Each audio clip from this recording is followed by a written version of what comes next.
What if the man you loved was the same boy who once promised he'd come back for you and you never even knew? What if a single act of kindness on a cold, rainy night could rewrite 2 lifetimes? This is the story of William Hayes, a self-made millionaire who built walls of glass around his heart, and Clara Bennett, a struggling young woman sleeping at a bus stop, 2 strangers bound by a forgotten melody and a promise made decades ago in a lonely orphanage. It's a story about fate that doesn't shout, but whispers about how love can lose its way, and still, somehow, find its way home. Before you step into their world of rain and music, of loss and rediscovery, ask yourself, can one melody really bring 2 souls back together? And what happens when the past, you buried, knocks again on your heart? If stories of love, redemption, and second chances move you, don't forget to like, share, and subscribe to Shining Stories. And let's begin The Millionaire and the Melody. The city was quieter than usual that November night. Rain slipped down the glass towers of downtown Chicago, turning the streets into mirrors of light and loneliness. The hum of traffic had faded. Only the hiss of tires on wet asphalt broke the silence. It was the kind of night when even time seemed reluctant to move forward. William Hayes stood beneath the awning of the Sterling Corp headquarters, his empire of steel and glass watching the storm. At 42, he had everything a man could want: wealth, influence, the respect of every board member whose hands he'd shaken. And yet, as he stared into the rain, he felt the same emptiness that had followed him for years, a hollow ache that no success could fill. He loosened his tie, the night air biting against his neck. His driver waited patiently by the curb, umbrella in hand. "Your car's ready, sir," the man said softly. William nodded but didn't move. "Give me a minute. Henry." He stepped out into the rain. It was cold, Chicago. Cold, the kind that cuts through fabric and skin, reminding you that you're alive. He walked without thinking, his polished shoes splashing through puddles. There was no destination in mind, just a restless pull to escape the suffocating perfection of his life. When he turned onto a side street lined with flickering street lamps, he saw her. The woman was curled up on the wooden bench of an almost empty bus stop, her knees drawn to her chest, a thin coat wrapped around her shoulders. A folder of papers lay half open in her lap, soaked at the edges. Her face, half hidden by damp strands of chestnut hair, looked young, maybe mid-20s, but worn by exhaustion. For reasons he couldn't explain, William stopped walking. He stood there, motionless, as if some invisible thread tied him to that moment.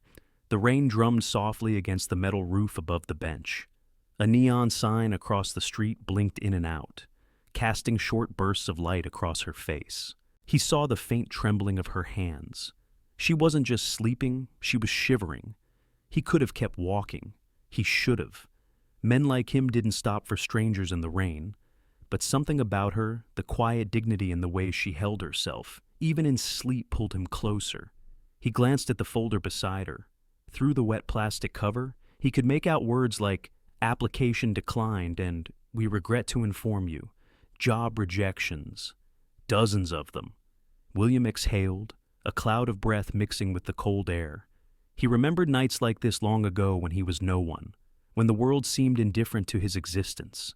That memory was buried deep, but this sight had dug it out again. Carefully, he slipped off his cashmere coat, dark gray, tailored, warm, and laid it gently over her shoulders. She stirred, but didn't wake.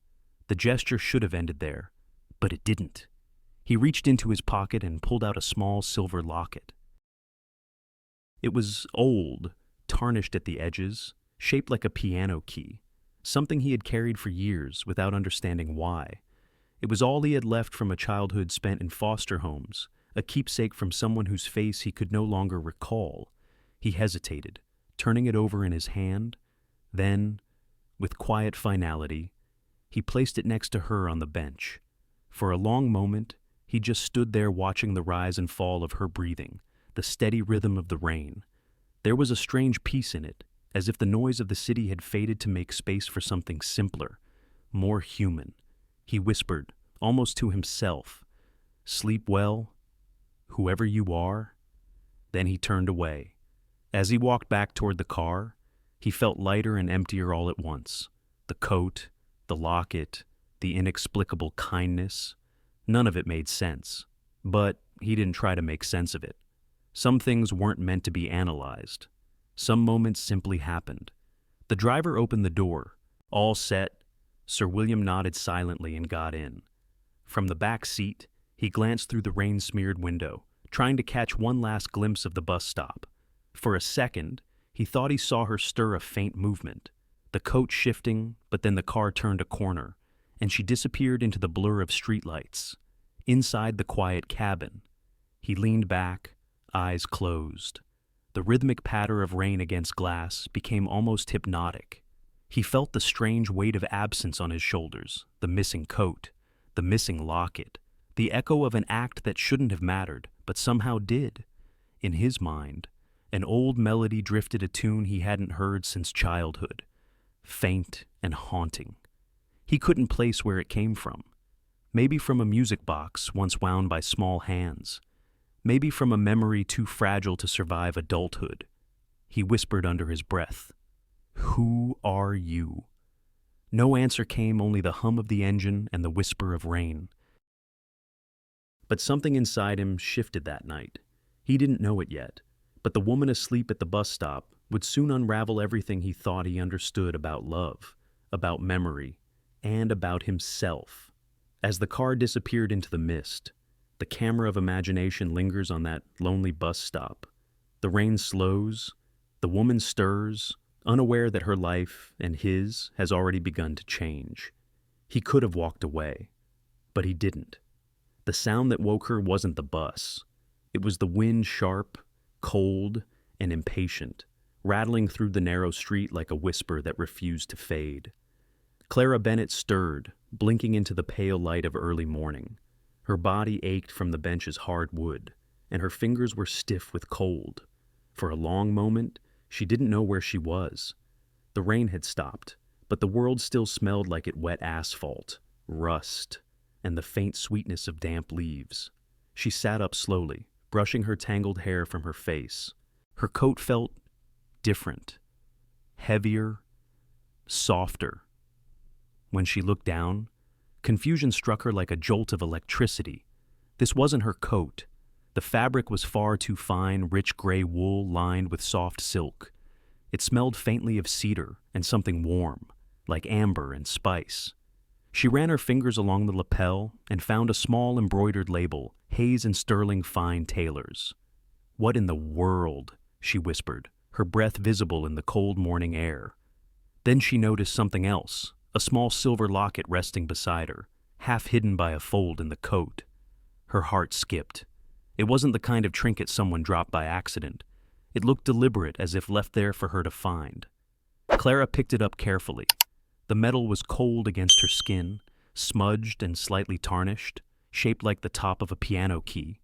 She pressed the tiny latch, and the locket opened with a soft click. Inside was an engraving delicate musical notes, etched so finely they seemed to shimmer when the light caught them. No photograph, no inscription, just a fragment of a melody carved into silver. She traced the notes with her thumb. They felt strangely familiar, as if they belonged to a song she once knew but had long forgotten. Almost without thinking, she hummed the tune softly, a single line of melody, gentle, sad, and suddenly the world tilted, her throat tightened, her eyes filled with tears before she could understand why. The sound felt like home and heartbreak at once, a ghost from a past she couldn't name. "What's wrong with me?" she whispered, laughing through her tears. "It's just a tune." But it wasn't just a tune. It stirred something deep inside, something that felt older than memory itself. A horn blared, snapping her back to reality. The bus she'd been waiting for had arrived, its doors hissing open. The driver leaned out, grumbling. "You getting on or what? Miss, I can't wait all day." Clara blinked, wiping her face. Yes. Sorry." She gathered her things, a cracked leather folder stuffed with resumes, a half-empty purse, and now the stranger's coat, and the mysterious locket. As she stepped onto the bus, she almost tripped over the slick metal step. The driver muttered something about rookie mornings, but Clara barely heard him. She dropped a few coins into the fare box, her last ones, and found a seat near the window. The bus jerked forward, groaning like an old animal. Outside, Chicago crawled awake, streetlights blinking off, bakery windows glowing warm. The first wave of commuters huddled in scarves and coffee steam. Clara pressed her forehead against the cold glass, watching the city blur by. The locket sat in her palm, its melody still echoing faintly in her head. She thought about the folder of rejection letters. Administrative assistant position filled. Thank you for applying, but we regret to inform you. Each one had chipped away at her confidence. She had come to the city chasing something better, a life that wasn't defined by counting pennies or waiting for phone calls that never came. But lately, even hope felt like a luxury she couldn't afford. The driver hit a pothole, and her reflection trembled in the window. She looked tired, not just from lack of sleep, but from years of trying. Still, she managed a small smile. "It's okay, Clara," she whispered. "You're still standing. You're still breathing." The bus turned down a quieter street lined with brownstones and small shops. A couple walked by, holding hands beneath one umbrella. A woman jogged with her dog, coffee in one hand, leash in the other, simple, ordinary lives, the kind Clara used to imagine for herself. She adjusted the stranger's coat around her shoulders. It was far too big, but so warm it almost felt like an embrace. Whoever had left it, whoever had shown her that small kindness, must have been someone with a good heart. She glanced at the empty seat beside her and whispered, "Thank you. Whoever you are." Her voice cracked. The bus rumbled on. The light changed from gray to gold as morning crept over the skyline. For the first time in weeks, she didn't feel completely invisible. Her phone buzzed in her pocket, a reminder for rent due. She sighed, ignoring it. Her landlord had already been patient enough. She'd call her mother later, too. She always did, though she knew what her mother would say. "You can always come home. Honey, home." The word hurt in ways she couldn't explain. Her mother's small house in Ohio was barely standing. The medical bills stacked higher than the kitchen counter. Going home wasn't a solution, it was surrender. So, she stayed. She kept fighting.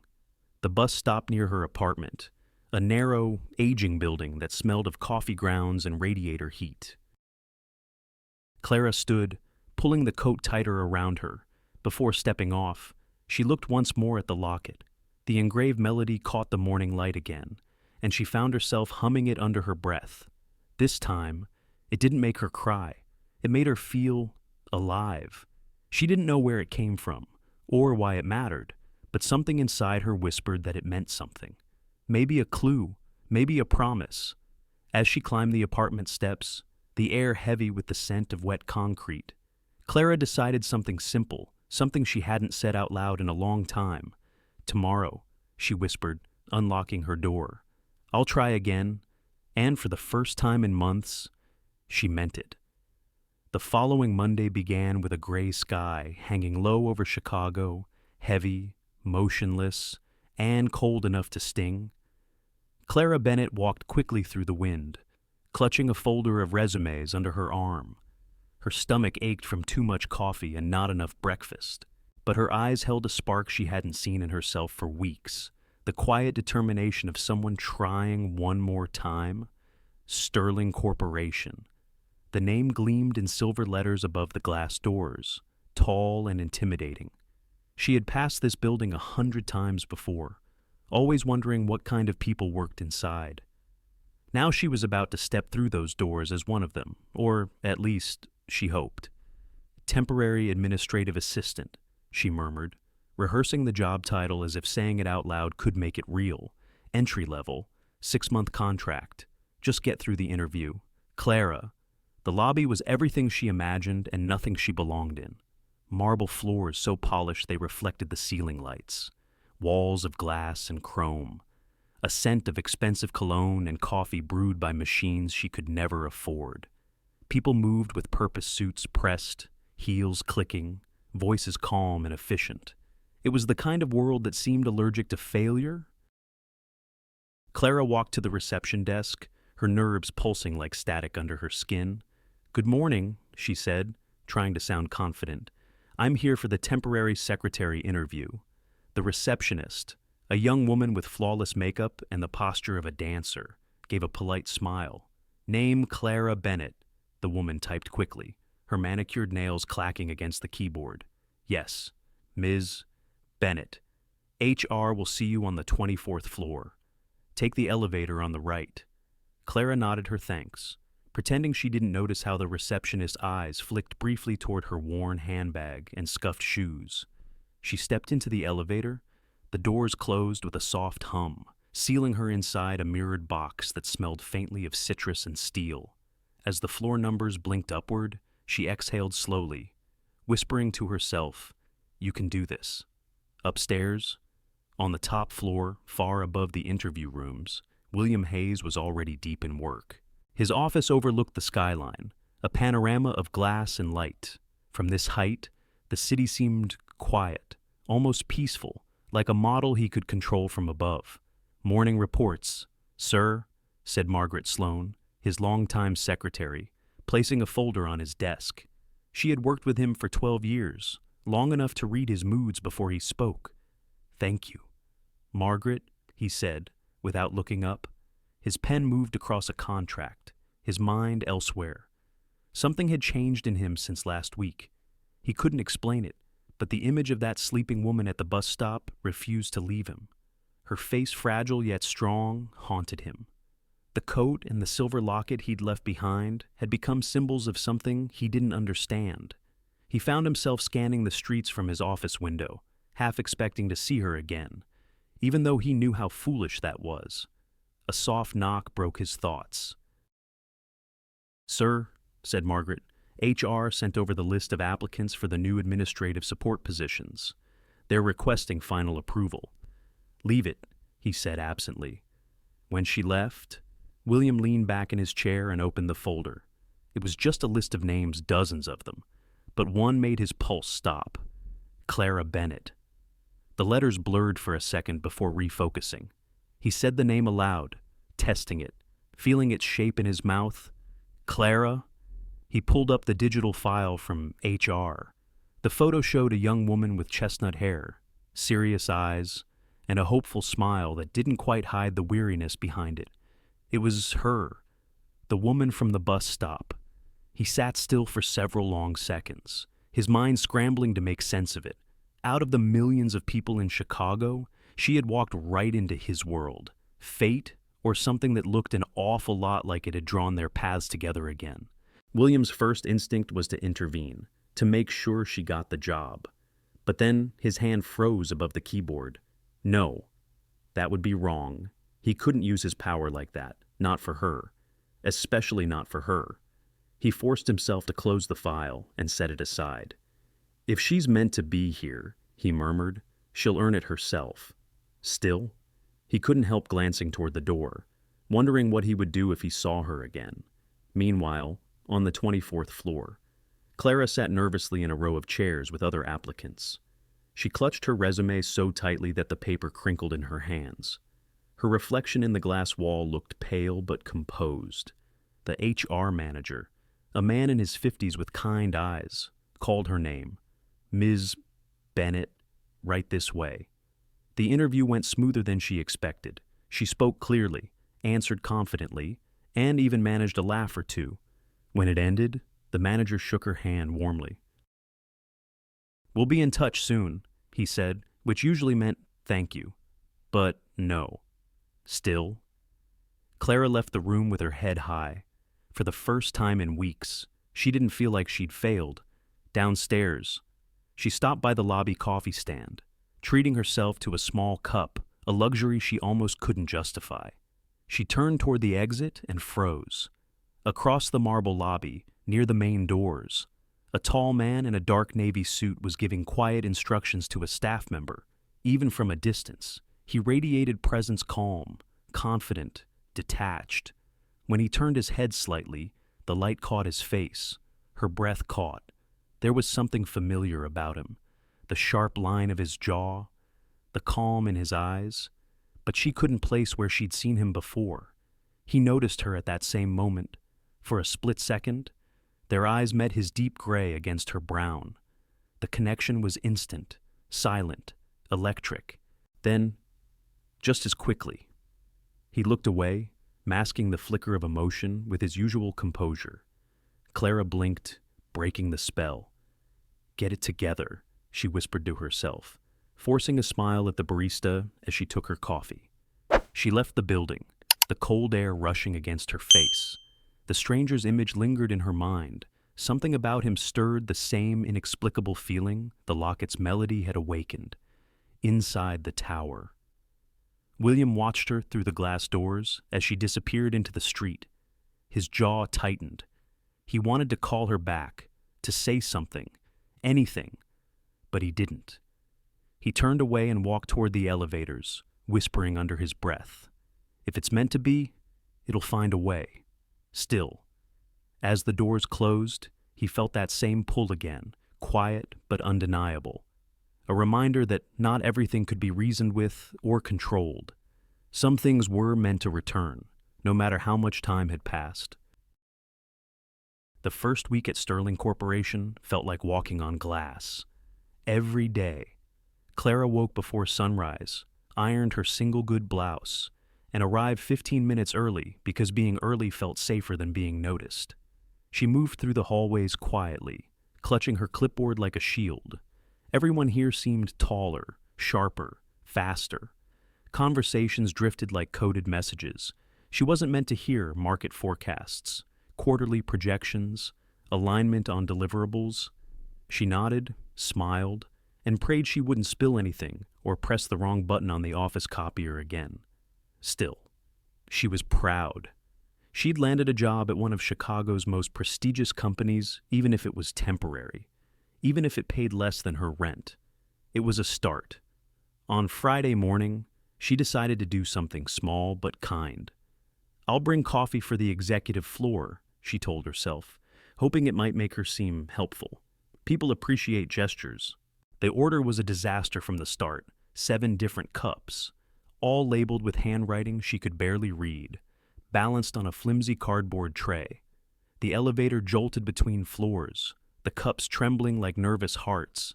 By the time she stepped into the executive hallway, polished marble, muted lighting, air that smelled faintly of money, her hands were shaking. She didn't see him at first, not until the door to the corner office opened. William Hayes stepped out, his voice low but commanding as he spoke with 2 department heads. His presence changed the air. People seemed to walk straighter near him, talk quieter, breathe smaller. Clara froze. The man from the lobby. The one whose eyes had lingered on her just for a heartbeat days ago. For a moment. She thought of turning around, pretending she'd taken a wrong turn. But before she could move, one of the executives called out, "Mr. Hayes, your coffee order's here. I think..." She swallowed hard, forced a smile, and stepped forward. "Good morning, sir. I have..." That's when it happened. The tray tilted, one of the cups the largest. The one filled with black coffee so hot, steam was still curling from its lid slipped free. Time seemed to slow in the most cruelly cinematic way. The cup hit the floor, bounced, and splashed an arc of dark liquid across the hem of William's tailored pants, up the sleeve of his crisp white shirt, and finally, his shoes. The sound was small, just a soft splat, but the silence that followed was enormous. Every conversation in the hallway stopped. Someone gasped. Someone whispered, "Oh, no." Clara stood frozen, her mind blank with horror. I'm so sorry. Mr. Hayes, I didn't, oh God, your shirt." She dropped to her knees instinctively, grabbing napkins from the tray, dabbing at the expensive fabric that was probably worth more than her month's salary. Her face burned red. Her hands trembled. "Please, I can fix this. Or I'll pay for the cleaning, or maybe vinegar." Vinegar gets out. "Stains, Ms. Bennett." His voice was calm, steady. She froze, looking up. William Hayes, the man everyone feared, the man who ran this empire like a machine, was watching her with a look she didn't recognize. Not anger, not irritation, something else. A quiet, almost tender amusement. "It's just coffee," he said. The words landed softly, like rain on glass. Around them, people stared. No one could remember the last time William Hayes hadn't reacted with precision, control, or impatience. Never warmth, never this. He looked down at his ruined sleeve, then back at Clara. "You didn't burn yourself, did you?" She blinked, confused. "No, I mean, a little, maybe, but it's nothing." "Good," he said, and crouched slightly, picking up the empty cup before she could. "Accidents happen. Let's not turn it into an emergency." Clara stood, still flustered, still clutching soggy napkins. "I'll replace your shirt. Or your shoes. I can find a cleaner. Ms. Bennett," he interrupted gently. "You don't need to replace anything, but they're ruined." He smiled faintly, the smallest, most human smile she'd ever seen on a man like him. "They're just shoes." The words made something inside her loosen, like a knot coming undone. She laughed nervously, brushing her hair from her face. "You must think I'm completely hopeless." He tilted his head, studying her. "On the contrary," he said quietly, "I think you're trying very hard." And for a second, just a second, there was something in his tone that made her chest tighten. Recognition, kindness, maybe even understanding. An assistant appeared beside him, holding out a towel and stammering. "Mr. Hayes, should I?" William waved him off. "It's fine. Jacob, please, carry on." The hallway slowly came back to life, footsteps, whispers, the hum of office machines resuming their rhythm. Clara stood there, cheeks flushed, trying to collect herself. I'm really sorry, sir," she said again. "I don't usually destroy people's mornings before 9 a.m. That earned a quiet laugh from him, genuine, unexpected. "Then we'll call it even," he said. She hesitated. "Even I've ruined my share of mornings, too," he replied. "It's a terrible habit of mine." Before she could answer, his phone buzzed. He glanced at the screen, his expression returning to its professional calm. "Duty calls," he said. "But thank you for the coffee, Ms. Bennett." Her eyes widened. "You're thanking me I spilled it on you." He gave her that faint smile again, the one that didn't quite reach his eyes, but softened everything around him. "I noticed." And then he walked away, leaving her standing in the middle of the polished hallway, holding an empty tray and a heart that refused to settle down. When he was gone, Clara leaned against the wall and whispered to herself, "What just happened?" No one had ever spoken to her like that at work, not with kindness, not with warmth, especially not someone like him. That afternoon, long after the incident, William caught a glimpse of her from his office window. She was helping a new hire find the conference room, smiling, her hands moving as she spoke. For a man who'd trained himself not to feel, it was unsettling how natural it felt to watch her. He turned away, forcing himself to focus on the spreadsheet glowing on his screen, but the words blurred again, replaced by the image of her laughing nervously, apologizing, trying to make things right. He'd told her it was just coffee, but he knew better. It was the beginning of something he couldn't yet name. Most nights, the office building turned into a hollow cathedral of glass and silence. After the last elevator chimed and the city lights bled into the windows, only the hum of air vents and the echo of cleaning carts remained. That's when Clara felt most at ease, when no one was watching, when she could finally breathe without measuring herself against the sound of heels and ambition. She stayed late that night to finish some filing. The others had long gone home. It was close to 10 when she took the elevator down to the break floor, the one with the soft lighting and the view of the river. She had heard rumors about a piano there, tucked away in the corner of the employee lounge. Some executive's idea of culture. No one ever played it. When the elevator doors slid open, she found it a beautiful upright piano, old but polished, sitting quietly under a wall of glass that looked out at the city skyline. Clara approached as if approaching a memory. Her fingers brushed the keys. The ivory was cool and smooth, the kind of texture that makes you remember every note you ever played. She hesitated. Just one song, she whispered, and then, softly, she began to play. The melody came without thought, the same one from the silver locket. Slow, delicate, like raindrops falling on an empty street. Each note carried a feeling she couldn't name: nostalgia, sorrow, longing. It filled the empty room like candlelight, soft and golden. Unseen behind the half-open door stood William Hayes. He had come down from his office to clear his mind after a long day of meetings, seeking quiet. But instead, he found that tune, the same melody that had haunted him for years. He froze, every sense awake, his breath caught mid-step. The sound transported him back, not to boardrooms or balance sheets, but to a memory buried under time, a dimly lit orphanage hall, children sitting cross-legged on the floor, and a little girl playing that exact tune on a broken piano. He remembered standing beside her, a boy named Will listening to her laugh when a key stuck, promising they'd fix it together one day. He'd forgotten her name, forgotten her face, but not that melody. It had lived inside him ever since, like a heartbeat that refused to fade, and now she was here, in his building, playing their song. Clara didn't see him. Her eyes were closed, her expression calm.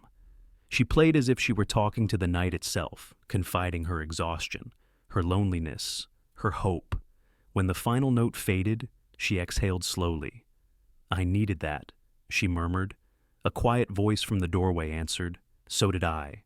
She jumped, startled, spinning toward the sound. William stepped out of the shadows, hands in his pockets, his expression gentle. The soft overhead light caught the silver in his hair, the faint weariness in his eyes. "I'm sorry," he said quickly. "I didn't mean to frighten you." "Oh, Mr. Hayes," she stammered, standing so fast the bench squeaked. "I thought everyone had gone home." "Almost everyone," he said, smiling faintly. "You play beautifully." Her cheeks flushed. "Thank you. It's been a while." He stepped closer, his tone quiet but warm. "That song you played, where did you learn it?" Clara frowned slightly, looking down at her hands. "I'm not sure. It's from a locket I found. There's an engraving inside, little musical notes. When I hum them, this melody comes out. I guess I must have known it once." William's pulse quickened. He masked it behind calm curiosity. "A locket." She nodded and pulled it from her pocket, the same silver piece he had left for her that night. "It looks old, doesn't it? I keep it with me. It feels comforting somehow." He stared at it, his throat tightening. Every detail matched his memory. The worn edge, the small dent near the clasp. He knew it better than his own signature.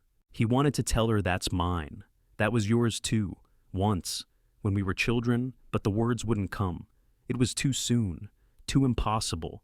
"It's beautiful," he said finally. She smiled softly. "It is. I like to think someone made it for someone they loved." He swallowed, feeling the ache behind her words. Maybe they did. They stood in silence for a moment, the city glowing behind them like a sea of stars. Clara set the locket down on the piano and sat again. "Do you play, Mr. Hayes?" He hesitated, then smiled a little. "Not anymore. That sounds like a sad story." He tilted his head. "Maybe, or maybe I just forgot why I used to." She laughed quietly, the sound gentle and honest. "Then maybe you should remember." Something in her tone made him want to. He walked closer, resting one hand lightly on the piano's edge. "You know," he said, "this building is full of people who chase numbers, deadlines, and quarterly goals, but no one ever stops to listen to music. You're the first person who's made this place sound alive." Clara blushed, unsure how to respond. "I'm just trying to make the nights a little less lonely." He nodded slowly. "That's a better reason than most of us have for anything." Their eyes met, and for a moment, the sterile office world around them fell away. It was just two souls, both tired, both searching, finding brief harmony in the quiet. After a long pause, she asked, "Should I go?" "I didn't mean to break any rules." "Stay as long as you like," he said softly. "Music isn't against policy." "Not yet." She smiled, amused by his dry humor. "Thank you, Mr. Hayes. Will," he corrected before he could stop himself. She blinked. Will he cleared his throat. "My friends call me Will. You can too." She looked at him thoughtfully. "Okay, Will." The sound of his name in her voice stirred something deep and long forgotten. He lingered for another moment, as if reluctant to break the spell. Then he stepped back. "Good night, Ms. Bennett. Good night, Will." He turned toward the elevator, the soft melody still echoing in his mind. The doors slid shut, and he caught his reflection, the same man everyone called powerful. Yet suddenly, he felt like a boy again, standing beside a piano, listening to a friend play a song that had once meant home. And in that moment, he knew this was no coincidence. Some melodies never fade. They just wait to be heard again. For the first time in years, William Hayes found it hard to focus. Numbers on the screen blurred. Meetings felt distant, hollow. Words came out of his mouth, but his thoughts drifted elsewhere toward the sound of a piano echoing faintly in a quiet lounge, and the woman who had played it. He told himself it was coincidence. Coincidence that he passed her desk more often now. Coincidence that he took the long way to the conference room just to glimpse her from a distance, her head bent over a file, her brow furrowed in concentration, the way she bit her lip when thinking. He was careful, always careful. The man everyone saw, the CEO, the leader, the strategist, never broke patterns, never gave himself away. But lately, he had become two men, the one who signed contracts in boardrooms, and the one who slowed his steps when he heard the faint sound of her laughter down the hall. It started with small things. He began taking the elevator at odd hours. He found excuses to walk through the lower floors where her department was. Each time, he rehearsed in his head, "Don't stop, don't linger, you're just passing by." And yet, whenever she looked up and smiled polite, professional, he felt something stir in him. Not desire, not yet. Something gentler, a pull, recognition. He would nod, offer a brief, "Good morning, Ms. Bennett," and continue walking. His voice calm, his face unreadable. Inside, a quiet storm. At night, when the city quieted and the offices went dark, William often stayed behind. He'd sit in his corner office with the lights off, watching the city spread beneath him, the steady pulse of headlights, the faint reflection of his own face in the glass. That reflection had become a stranger to him. He was supposed to be content. He had built everything he once dreamed of: wealth, influence, order. Yet now, the only thing he wanted was the one thing he couldn't have: a simple, human connection, untouched by the shadow of his power. He feared what it might look like from the outside, the billionaire CEO taking interest in a young secretary. The headlines, the whispers. He could already hear them, and beneath that fear was something even deeper: shame. He didn't want to be another man who mistook kindness for entitlement. "You can't cross that line," he told himself. "You owe her respect, not intrusion." But the line blurred a little more each day. One afternoon, as he walked into the main hallway, he caught sight of Clara balancing a stack of files higher than her head. "Careful," he said before thinking. She jumped, startled by his voice, and one folder slipped. William reached instinctively, catching it before it hit the ground. Their hands brushed, brief, accidental, electric. "Thank you, Mr. Hayes," she said, smiling. "You have fast reflexes." He smiled back. Years of corporate survival. She laughed softly. "Is that a sport some days?" "It feels like one." There was an ease between them now, a quiet understanding built through small, unplanned moments. Yet William always made sure to step back first, to end the conversation before it could linger too long. Later that evening, Margaret Sloane entered his office with her usual calm efficiency. She placed the day's reports on his desk and said, without looking up, "You've been different lately, sir." William glanced up from his notes. "Different, distracted," she corrected. "Your calendar used to run you. Now you seem to be running away from it." He chuckled softly, masking his discomfort. "Are you suggesting I've lost my edge, Margaret?" "Not lost," she said, finally meeting his eyes, shifted. "And for what it's worth, it's not a bad thing." He leaned back, curious. "You think I needed shifting, I think," she said carefully. "It's been a long time since I've seen you look like you're thinking about something other than work." He stared at her for a moment, surprised by her perception. "You notice everything, don't you?" "It's my job," she replied. Then, more softly, "And someone should remind you that life isn't made only of quarterly goals." She turned to leave, then paused at the door. "Whatever's changing in you, sir, don't fight it too hard." When the door closed behind her, the silence felt heavier than before. That night, William opened the leather-bound journal he kept locked in his desk drawer, the one no one knew about. The handwriting inside was neat, deliberate, precise. It was the only place where he allowed himself to be uncertain.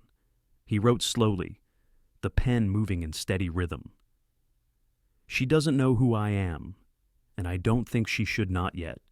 Every time I see her, something inside me quiets. Then, everything else begins to make noise.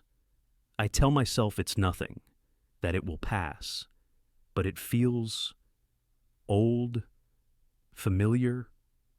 Why does she feel like a memory I lost?" He stopped writing and stared at the words. The city lights blinked outside the window, reflecting off the page like tiny constellations. He remembered the piano, the melody, the locket he had given away on impulse. Fate, he thought, and shook his head. He didn't believe in fate. He believed in timing, in logic, in effort. But still there it was, that feeling, that impossible, persistent knowing. He closed the journal and leaned back in his chair, eyes heavy. In another part of the building, Clara was likely turning off her desk lamp, gathering her things, humming softly as she walked toward the elevator. He could almost hear her voice, faint and warm against the cold hum of fluorescent lights.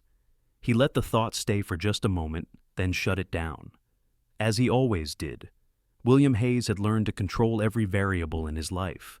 But he couldn't control this, the pull toward a woman who reminded him of a song from a lifetime ago, and deep down, he wasn't sure he wanted to. It was almost midnight when Clara found herself drawn once more to the music room. The office tower slept around her, silent, still, its floors empty of life. Only the faint hum of air vents and the city's heartbeat beyond the windows remained. She wasn't sure why she'd stayed late again. Maybe it was the loneliness. Or maybe it was that she couldn't stop thinking about the melody, the one that seemed to pull at her from somewhere deeper than memory. The piano waited, the same as before, patient, inviting. She sat down, resting her hands lightly on the keys. The first notes drifted into the air like whispers. This time, the song felt complete, no hesitations, no missing fragments. It flowed through her effortlessly, like it had always belonged to her. When she reached the refrain, a quiet voice behind her said, "You remembered." Clara turned, startled but then smiled when she saw him. William stood by the doorway, his tie loosened, the top button of his shirt undone. His expression carried both apology and warmth, as if he'd been waiting for her without realizing it. "I didn't mean to interrupt," he said. "You didn't?" She replied softly. "I was just playing." He stepped closer, his shoes silent on the carpet. "That song again?" "It won't leave me," she said, glancing at the keys. "It's strange I don't even know where I learned it, but every time I play it, it feels like coming home." He hesitated before answering, voice low. "Maybe some memories never really leave. They just wait for the right melody to wake them." She smiled faintly. "That sounds poetic for a man of business." William chuckled under his breath. Don't tell the board. He came closer, drawn by something neither of them could name. For a moment, he just watched her the way the lamplight touched her hair, the calm focus in her eyes. Then, quietly, he asked, "May I?" She nodded, sliding slightly to make room. He sat beside her, their shoulders almost brushing. His presence was steady, grounding, together. They began to play halting at first, then finding rhythm, two pairs of hands moving over the same song. The music filled the empty floor, weaving through glass and steel like a secret only they shared. When the last note faded, silence lingered full, not empty. The kind of silence that holds everything you can't say out loud. "That was beautiful," she whispered. "It was," he said, though his eyes weren't on the piano anymore. They were on her. She felt his gaze and turned, meeting it. For a heartbeat, neither moved. "Will," he said suddenly, his voice softer than the night itself. She blinked. "Will." "That's my name," he said with a small, shy smile. "At least, the name that feels real." She laughed quietly, surprised by the honesty in his tone. "Will, I like that." He tilted his head. "And you, Clara Bennett, do you always stay late in offices and steal pianos?" "Only the good ones," she said, grinning. The laughter between them dissolved into a quieter warmth. He leaned forward, elbows resting on his knees, eyes distant. "You ever wonder," he began slowly, "why we cross paths with certain people, people who make the world feel different, like they've been in your story all along, but you just didn't notice the page they were written on?" Clara looked at him for a long time. "I think sometimes we meet the right person at the wrong time," she said, "and sometimes the wrong person turns out to be the reason we start believing again." He smiled, but something in his expression shifted, a flicker of pain behind the softness. "Believing in what?" "In kindness," she said. "In the idea that maybe not everyone wants something from you." William exhaled slowly. "That's rare. It shouldn't be." The silence that followed wasn't awkward. It was tender, heavy with the sense that they were both walking along the edge of something fragile and new. He turned his head slightly, studying her profile. The city's reflection danced across her face lights, shadows, a constellation of movement. "I haven't felt this calm in years," he said quietly. "When you play, it's like the noise stops." She smiled. "Then maybe you should stay quiet more often."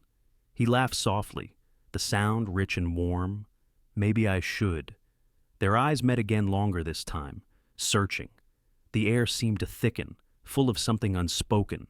Neither of them moved first.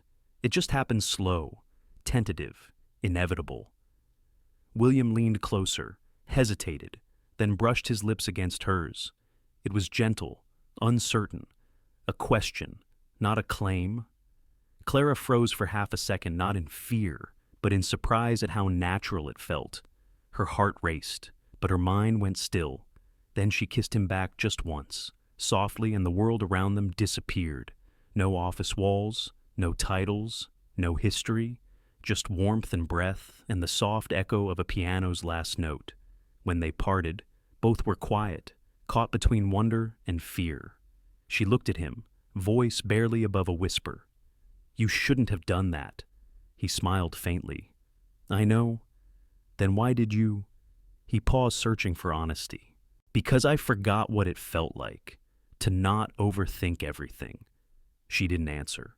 Instead, she turned back to the piano, touching one key lightly, a single, pure note. The sound lingered in the air between them. He stood, straightened his jacket, and forced his voice steady. "We should probably call it a night." "Yes," she said softly, still looking at the keys. "We should." But neither of them moved. Outside, the rain began again, tapping gently against the windows like a rhythm only they could hear. He took a slow breath, memorizing the way she looked in that moment, the glow of lamplight on her face, the calm after the chaos inside him. "I'll see you tomorrow," he said quietly. "Good night, Will." He turned and walked toward the door. His reflection followed him in the glass, A man composed, successful, unshaken. But the truth was simple for the first time in his life. William Hayes was neither in control nor pretending to be. And though the night was peaceful, somewhere beneath that calm, a storm was already beginning to form. Morning came gray and heavy, the kind of morning that warned of rain. The city seemed slower, muted, as if even Chicago itself knew that something fragile was about to break. William Hayes arrived early. He'd barely slept. Every hour of the night had replayed that kiss in his mind, the warmth, the quiet, the way her breath had trembled just before their lips met. Now, sitting at the head of the boardroom table, he wore his familiar mask again, crisp suit, composed face, the authority everyone expected, but under the polished surface, his heart was still unsteady. Around him, the boardroom buzzed with sterile energy, the shuffle of papers, the click of pens, the murmurs of directors preparing for another routine meeting. The wall of glass behind them showed a skyline washed in pale light, streaked with low clouds. Margaret, his longtime secretary, entered quietly. "The quarterly reports, sir," she said. "Thank you," he replied, barely looking up. She hesitated, then added softly, "The new temp assistant will bring the HR updates. She's new." William nodded absently. He didn't think twice about it, not until the door opened again. Clara stepped inside, carrying a neat folder of documents pressed against her chest. She was focused, professional, trying her best to blend in among the suits and polished shoes. Her heart was already beating fast. First big meeting, first direct delivery to the executive board. She didn't even notice him at first. Then she heard it, the voice that had once been soft and warm, now sharp with authority. "Let's proceed, gentlemen," said the man at the head of the table. "We'll start with the sterling analytics from last quarter." She froze. That voice, that calm confidence, that tone she had heard whispering her name in the dark. Her gaze lifted and her world tilted. William Hayes sat there in the leather chair, eyes fixed on a screen of charts and numbers.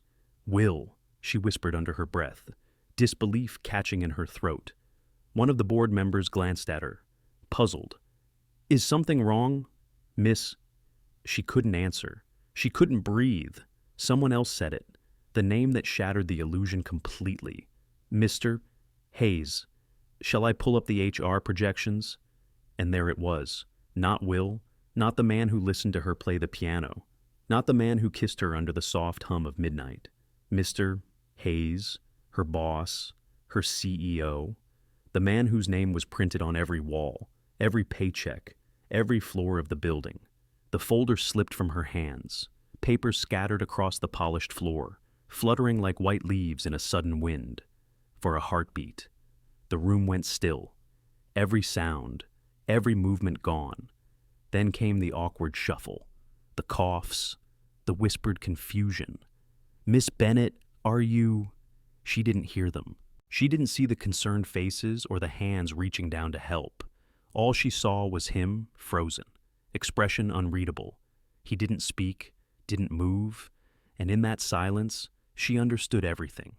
The late-night meetings, the kindness, the coincidence of his timing, the secret name, Will. It wasn't a lie told in cruelty, but it was still a lie. Her voice broke the silence, soft but cutting. "You're William Hayes." He opened his mouth, no words came out. "You're him," she said again, louder this time, the tremor in her tone impossible to hide. "The CEO, the man who—" She stopped, realizing everyone was staring. The board members exchanged uneasy glances. Margaret stood at the doorway, pale, unsure whether to intervene. Clara's cheeks burned. The humiliation rose like a tide shame, confusion, betrayal all twisting together until she couldn't hold it in anymore. I'm sorry," she stammered, stooping to gather the fallen papers. Her hands shook so badly she couldn't grasp them. "Clara!" he began, his voice finally breaking through. But she cut him off. "Don't—" It wasn't loud, but it carried more force than a shout.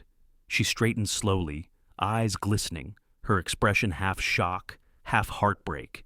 Don't say my name like that. Not here, not now. The words hit him like a blow. He rose from his chair, the leather creaking beneath him. Please, just let me explain. But she was already turning toward the door. Her footsteps echoed down the corridor, sharp and fast, like a heartbeat trying to escape its own body. William hesitated only a second, but long enough for everything to fall apart. Every instinct screamed at him to follow her, to explain, to beg forgiveness. But another voice, the cold, calculating one that had ruled his life for years, whispered, "Don't do it here. Not in front of them." He froze, and in that moment of cowardice, the woman he cared for disappeared beyond the glass doors. The boardroom remained silent, heavy with judgment and confusion. Finally, one of the directors cleared his throat. "Mr. Hayes, should we continue?" William's jaw tightened. He couldn't speak, couldn't breathe. He looked down at the floor, one sheet of paper still lying there, crumpled where she'd stepped on it, a corner torn, the ink slightly smudged by her fingerprints. He knelt, picked it up slowly, then set it back on the table. His hands were trembling. "Reschedule the meeting," he said at last. His voice was steady, but hollow. "I'll handle this personally." He walked out, past the whispering directors, past the wide-eyed assistants, through the sterile corridors that suddenly felt like a maze built to contain his mistakes. By the time he reached the lobby, she was gone. Outside, the sky had opened. Rain poured against the glass, blurring the city into streaks of silver and gray. William stopped by the front doors, watching the downpour motionless, powerless. Somewhere out there, Clara was walking alone in the storm. He could picture her coat soaked through, her steps quick, her tears indistinguishable from the rain. He pressed a hand against the cold glass. For years, he'd built walls around his company, around his heart, and now, in one brief morning, all of them had cracked. Behind him, the sound of his own name echoed from a passing employee. "Good morning, Mr. Hayes." He didn't respond, didn't turn, didn't breathe. He just stood there, a man surrounded by everything he'd built and utterly alone within it. 2 months. That's how long it had been since the boardroom, since the truth shattered the fragile calm between them. 8 weeks, and still, neither one could quite return to who they were before. William Hayes. The city outside his penthouse window no longer impressed him. It was the same skyline he'd once admired, a sprawl of glass and steel, symbols of everything he'd built, but now it only looked like a reflection of his own emptiness. William worked harder than ever, longer hours, fewer breaks. His staff whispered about it, how the boss seemed tireless again, like the old days, but Margaret knew better. He wasn't driven by ambition anymore. He was running from something. Every night, he stayed long after the last employee left, his office dim except for the city glow spilling across his desk. He would open his journal, the one no one knew about, and read the last line he had written before it all fell apart. "Why does she feel like a memory I lost?" Now, he knew. And knowing made it worse, sometimes at midnight. He went down to the music room, the same room where her laughter once softened the corporate air. He'd sit at the piano and press the keys, searching for the melody she had played, the one from the silver locket. He never quite got it right. His hands were too stiff, too careful. Hers had been light, tender, as if she played not with fingers, but with heart. And so, he tried again, every night, because trying was all he had left.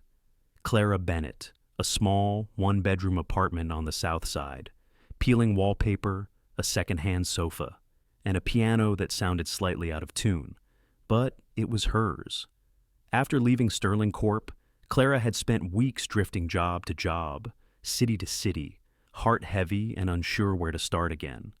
When she saw the ad piano lessons for children, local community center seeks instructor, she took it without hesitation. Now, her days were filled with small hands and bright faces, sticky with crayons and curiosity. She taught them scales, lullabies, simple tunes that made them giggle. And though she smiled, there was an ache beneath every note. At night, when the center closed and the world went quiet, she would stay behind and play the same melody that haunted her since that rainy night. The melody from the locket, the song that had felt like home. She didn't know why it still made her cry. Maybe because every note sounded like his voice saying her name, the name he'd spoken so softly that night before. Everything fell apart. Sometimes, she imagined him sitting in some tall office, surrounded by glass and silence, pretending none of it mattered, and she wondered if he ever thought of her. Parallel voices. William, I shouldn't have lied. Not about who I was, not about what I felt. But the truth was, I was afraid. Afraid she'd see the man, not the human being behind him. Afraid she'd think it was pity. Clara, I should hate him. I should erase him from every thought. But hate fades quickly when love was never about perfection. Sometimes, I wish he'd just told me the truth. Sometimes, I wish I'd given him the chance to. The nights grew colder as December approached. William's assistant suggested a vacation. You need rest, sir, she'd said gently. He nodded but never took it. Rest was impossible. His mind replayed every small moment, her laugh, her nervous apologies, her soft, good night, Will. He'd trade 1,000 meetings, $1 million, for one more chance to hear it again. But pride, that old, stubborn shadow, kept him silent. Instead, he buried himself in projects. Sterling Corp had never been more productive.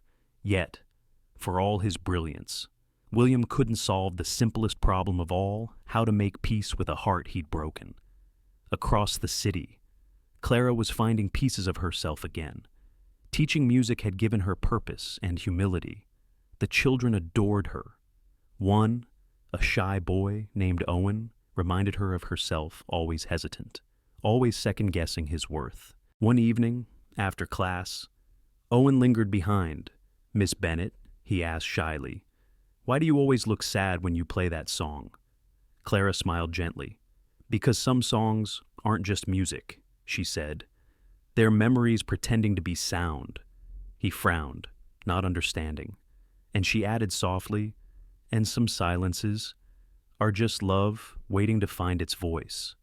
The boy nodded as if he did understand, in his own small way, and ran off to catch his mother. Clara stayed at the piano, repeating the line in her mind, realizing, for the first time, she was speaking to herself as much as to him. That same night, miles away, William sat at his grand piano in the penthouse, playing the same melody again. Rain tapped softly on the glass walls, a rhythm he'd come to know by heart. He closed his eyes and let the notes carry him back the music room, her smile, her laughter between phrases. He paused midway, whispering under his breath, Clara. Her name echoed through the room, fragile and weightless, before dissolving into silence. And for a moment, that silence didn't feel empty. It felt like her distant, unreachable, but still there. In another part of the city, at almost the same hour, Clara looked out her window. Snow had begun to fall soft, tentative flakes catching the streetlights. She whispered his name once, quietly, unsure if she was praying or remembering. Then she smiled faintly and closed the locket in her hand. Maybe love didn't always need to be spoken. Maybe, sometimes, the heart said it best in quiet ways, through melodies, through memories, through nights spent missing someone who once felt like home. Both of them, without knowing, ended their nights the same way, hands on piano keys, eyes on distant lights, whispering apologies into the dark.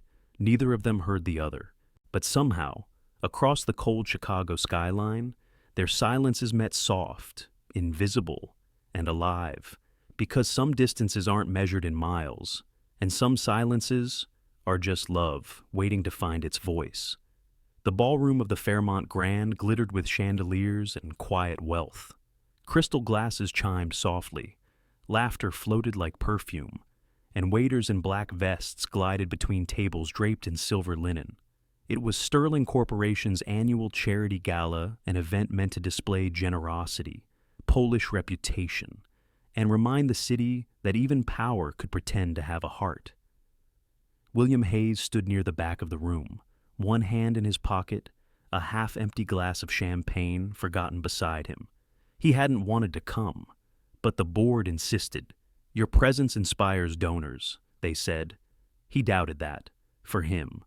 The gala was noise-polite conversations, artificial smiles, and too many eyes pretending to admire him while quietly waiting for him to slip. Still, tonight was special. The company was sponsoring new scholarships for underprivileged youth, a cause close to his past, even if few knew why. As the host took the stage to welcome the crowd, William's mind wandered. He didn't hear the speech. He barely noticed the applause. His thoughts had drifted again to her. 2 months since the boardroom, 2 months since the rain, 2 months since he last saw her face. And still, every song, every note, every quiet moment reminded him of Clara Bennett.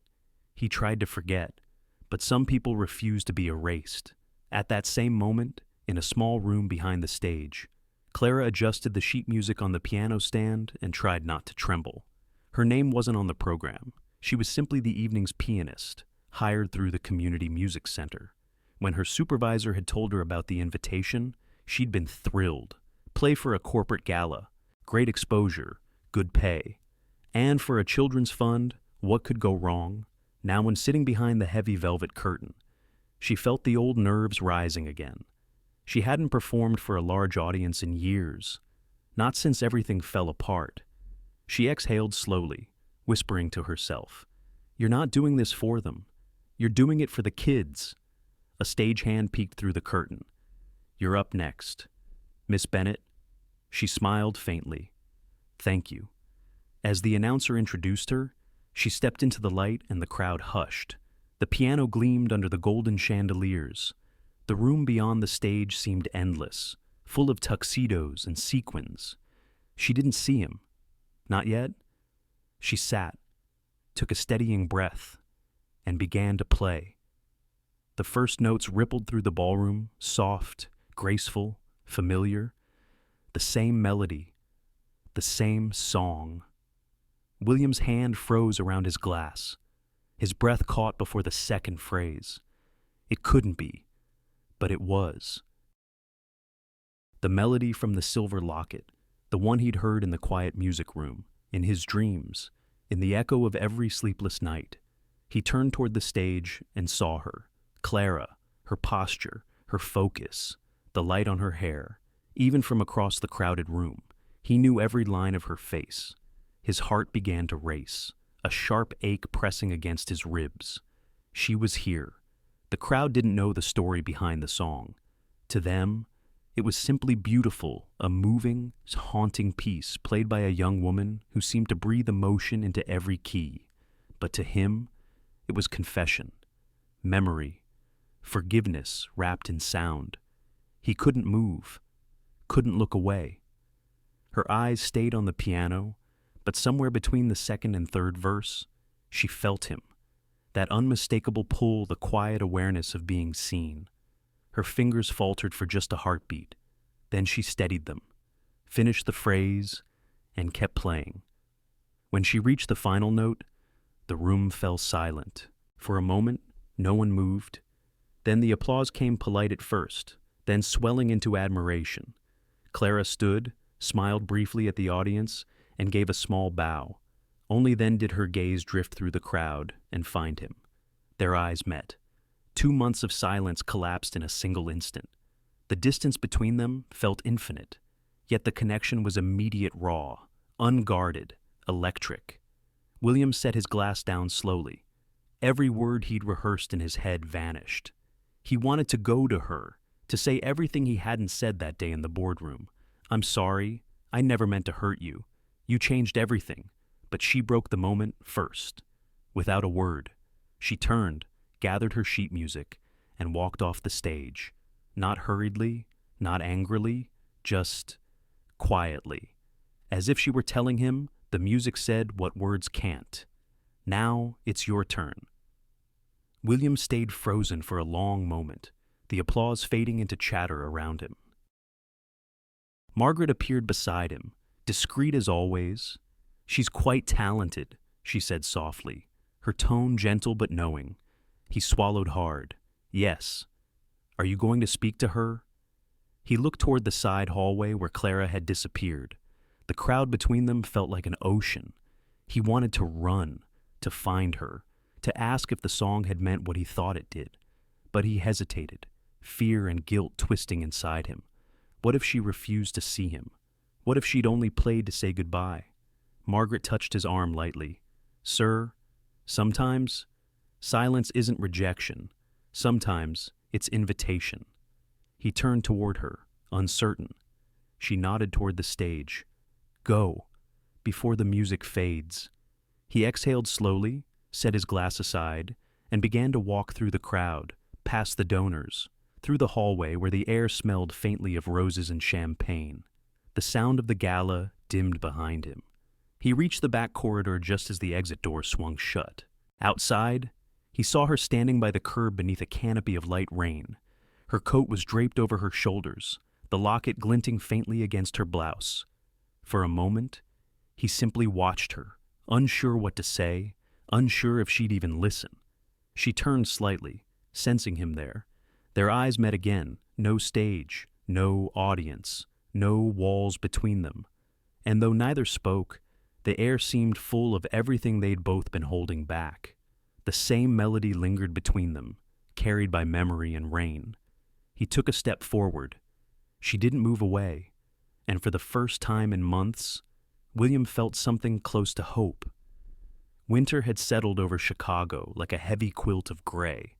The city streets gleamed with slush and streetlight, and Clara Bennett walked through it with a sense of cautious contentment.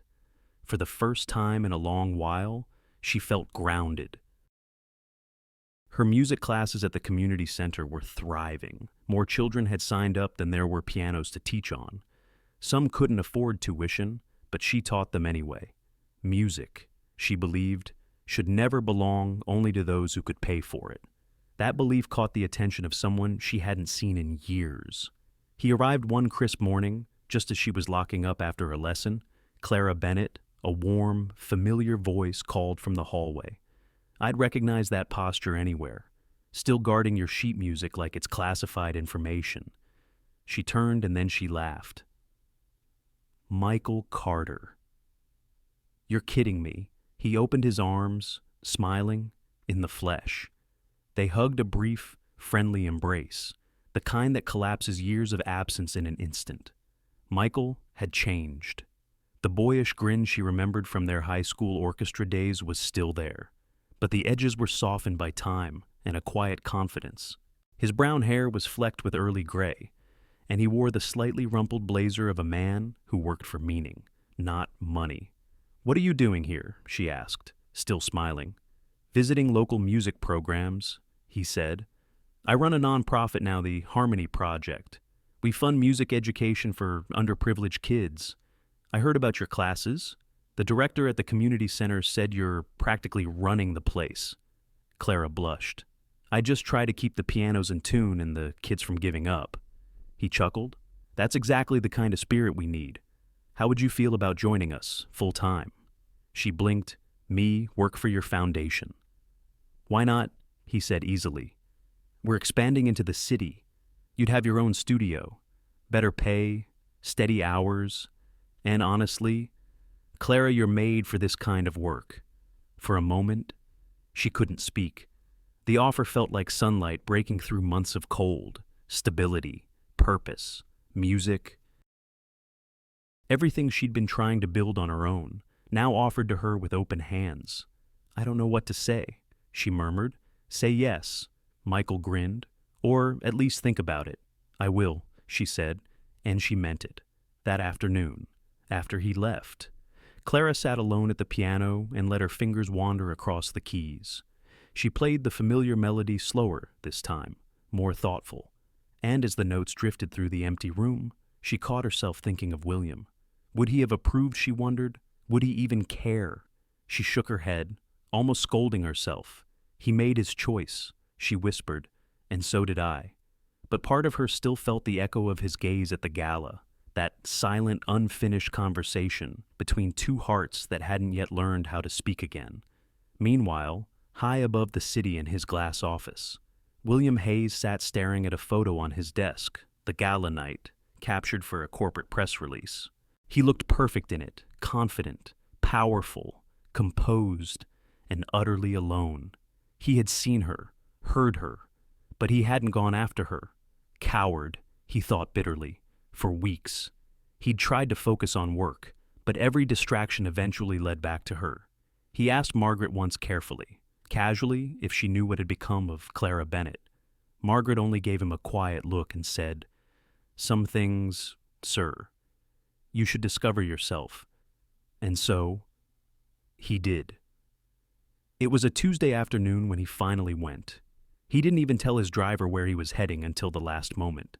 "The Southside Community Music Center," he said simply. When he arrived, the place was humming with life children's laughter, the clatter of piano keys, the faint smell of crayons and dust. He stepped inside, feeling strangely out of place in his tailored coat and polished shoes. A few parents turned to glance at him, curiosity flickering across their faces. Then he heard it, her voice, warm and steady. "Try again. Owen, you're rushing the third note. Let the sound breathe." He froze, watching through the open doorway. Clara sat beside a young boy at the piano, her hand gently guiding his. She was patient, calm, radiant in the kind of way that comes from doing something you love. The boy tried again, slower this time. She smiled. Perfect. William's throat tightened. He hadn't seen her smile like that since the night they played together before the storm broke. He almost turned away. But before he could, another man stepped into view. Michael Carter. William recognized him from a business article he'd skimmed months ago, a non-profit leader, rising quickly in the education world. Michael was laughing with one of the staff, but when he turned toward Clara, his whole demeanor softened. The familiarity in their body language, the easy way they stood, close made something sharp twist inside William's chest. He knew that look. The look of a man who had already begun to fall. Clara saw William in the doorway a heartbeat later. Her expression faltered surprise, confusion, a flicker of pain, then steadied into quiet composure. "Mr. Hayes," she said softly, her voice polite, distant. "What are you doing here?" He swallowed, finding his voice. "I came to see the center. Sterling Corp's been reviewing local outreach programs. I wanted to see this one myself." It wasn't a total lie, but they both knew it wasn't the whole truth either. Michael extended a hand. "William Hayes. I've heard of you. Michael Carter. I run the Harmony Project. Clara's been helping us with our music program." William shook his hand, feeling the faint pressure of unspoken challenge in the man's grip. Pleasure. The air between them shifted, not hostile, but charged. Two men recognizing something familiar in the other, the quiet claim of affection unspoken but understood. Clara, sensing the tension, stepped between them lightly. "We were just finishing up a lesson. The kids should be heading out soon." William nodded, his voice low.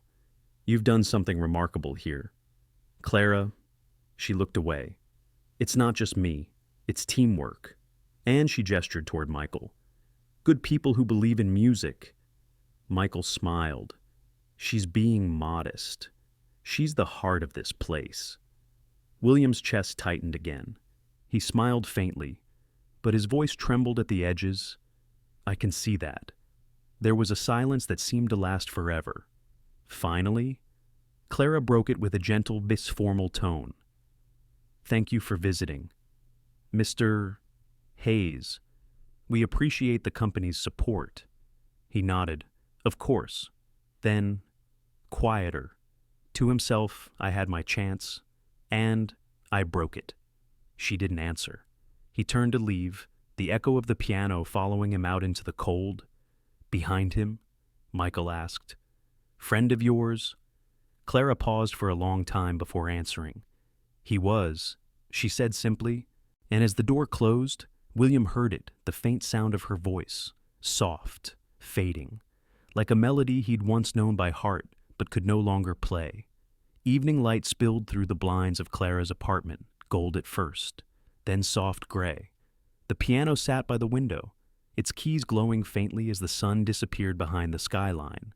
She'd been sitting there for nearly an hour, hands hovering above the keyboard, unable to play. Michael's offer lay open on the coffee table, a clean envelope stamped with Harmony Project. A full-time position, benefits, stability, a future she could hold on to, but her heart, stubborn, disobedient, refused to stay quiet. It whispered another name, Will.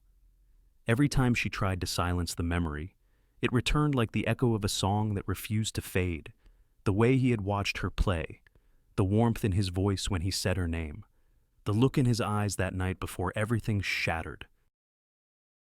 And now, after seeing him again after the gala, after the music, she couldn't pretend the feelings had vanished.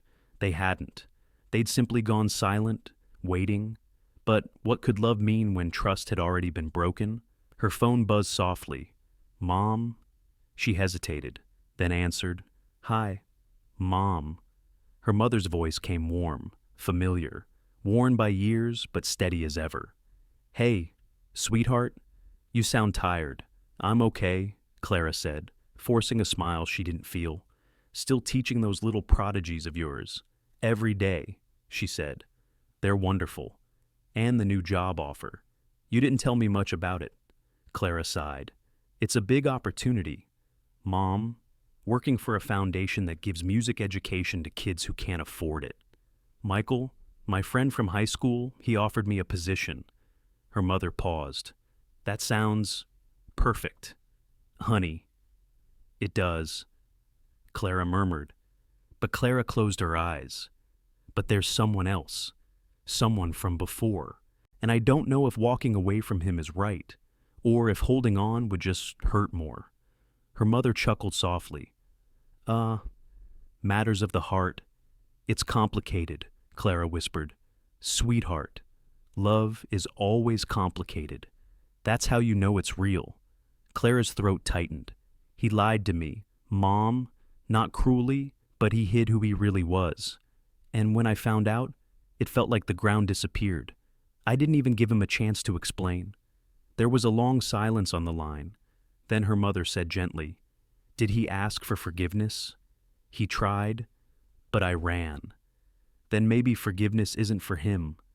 Darling, her mother said, maybe it's for you, so you can stop running, too. Clara blinked away tears. I don't even know if he still cares. Oh, he does, her mother said with quiet certainty. Men who stop caring don't stay in your thoughts this long, or your heart. Clara laughed through her tears. You always make it sound simple.